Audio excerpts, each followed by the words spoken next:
اس سلسلہ مجددین کی پہلی کڑی ہے حضرت عمر بن عبدالعزیز رحمت اللہ علیہ، جنہیں ہمارے ہاں 5واں خلیفہ راشد بھی کہا جاتا ہے۔ ولادت سن 61 ہجری کی ہے، انتقال ٹھیک 40 برس کی عمر میں 101 ہجری میں ہو گیا۔ خلافت صرف 2 سال حضرت ابوبکر کی طرح، سن 99 ہجری سے 101 ہجری ہے۔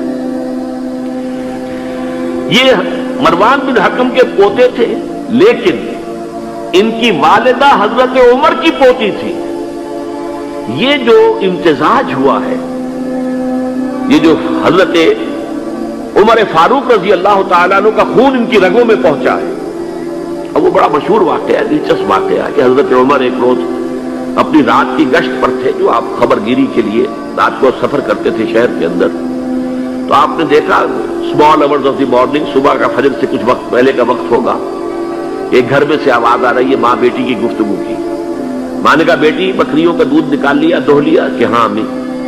اچھا اس میں کچھ پانی ملا دو۔ میں نے کہا امی آپ نے سنا نہیں، خلیفہ نے منادی کرائی تھی کہ دودھ میں پانی ملانا غلط ہے، ہرگز کوئی پانی نہ ملایا جائے۔ ماں نے کہا کہ بیٹی خلیفہ یہاں کوئی موجود ہے، کوئی دیکھ رہا ہے، پانی ملا دو۔ بیٹی نے کہا کہ امی خلیفہ نہیں ہے، اللہ تو موجود ہے، اللہ تو دیکھ رہا ہے۔ حضرت عمر نے وہ بات سن لی، اس گھر کو آپ نے تاک لیا اور جا کے اپنے بیٹے عاصم سے کہا کہ وہاں رشتہ کر لو۔ وہ ہے لڑکی پھر جس کے نسل سے یہ حضرت عمر بن عبدالعزیز یہ پیدا۔ اور جو 8واں خلیفہ تھا بنو امیہ کا سلیمان، اس کی وصیت کے مطابق یہ خلافت ان کو ملی تھی۔ انہوں نے 3 ہی کام کیے۔ نمبر 1، انہوں نے جا کے اعلان کیا مجمع عام میں، لوگوں مجھ پر یہ خلافت کی ذمہ داری ڈال دی گئی ہے، بغیر مجھ سے پوچھے، بغیر میرے مشورے کے، بغیر میری خواہش کے، لیکن میں آپ کی گردنوں میں سے اپنی خلافت کے اس قلادے کو اتار کر پھینک دیتا ہوں۔ آپ جسے چاہیں اپنی آزاد مرضی سے مشورے سے خلیفہ بنائیں۔ یہ پہلی اصلاح تھی، موروثیت ختم، نامزدگی ختم۔ اب اگر چاہتے ہیں آپ، اگر لوگوں کی رائے ہے ان کا مشورہ تو ٹھیک ہے۔ سب نے کہا بیک زبان ہم آپ پر راضی ہیں، ہم آپ ہی کو خلیفہ بنانا چاہتے ہیں۔ پہلی اصلاح تو یہ ہو گئی۔ دوسرا کام یہ کیا، جتنی جاگیروں کے ڈاکومنٹس تھے، دستاویزات، وہ سب طلب کیے۔ خود اپنے گھر سے اپنی بیوی کے سارے زیورات، عبد الملک بن مروان کی بیٹی سارے زیورات بیت المال میں داخل کرتی۔ نمبر 3، واقعہ یہ ہے کہ خود اپنی زندگی کے اندر جو اسرت اور جو تنگ دستی اور جو سادگی اختیار کی ہے، میں سمجھتا ہوں غالباً اس میں وہ حضرت ابوبکر، حضرت عمر کو بھی مات دے گئے ہیں رضی اللہ تعالیٰ۔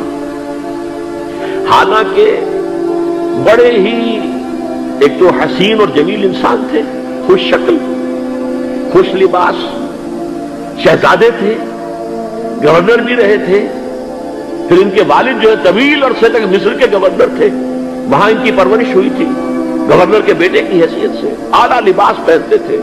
لیکن اب اچانک جو آیا ہے، جیسے ہی یہ بیعت ہوئی ہے خلافت کی، ان کی اہلیہ کہتی ہیں، حضرت فاطمہ ان کا نام تھا، کہ آ کر بیٹھ کر مسلے پر رونا شروع کر دیا۔ میں نے پوچھا کیوں، کیا ہوا؟ کہ یہ جو بوجھ مجھ پر آن پڑا ہے، یہ ذمہ داری۔ رونا شروع کیا، اور اس کے بعد واقعہ یہ ہے کہ انہوں نے ذاتی زندگی میں کپڑا صرف ایک جوڑا، 2 بھی نہیں، جمعے کے لیے بھی اس کے دھو کر سوکھنے کے لیے انتظار کرنا پڑتا تھا، تب جا کر پہن کر اس کو جمعے میں جاتے تھے۔ سارے زیورات ختم، اپنی جاگیر ختم۔ وہ آپ نے پڑھے ہوں گے واقعات کہ اگر چراغ بھی ہے رات کو، سرکاری کام کر رہے ہیں، تو وہ جو بیت المال کے تیل سے جو جلنے والا چراغ ہے وہ روشن ہے۔ خادم نے آ کر کو گھریلو بات کرنی چاہیے تو کہا پہلے چراغ گل کر دو پھر بات کرو۔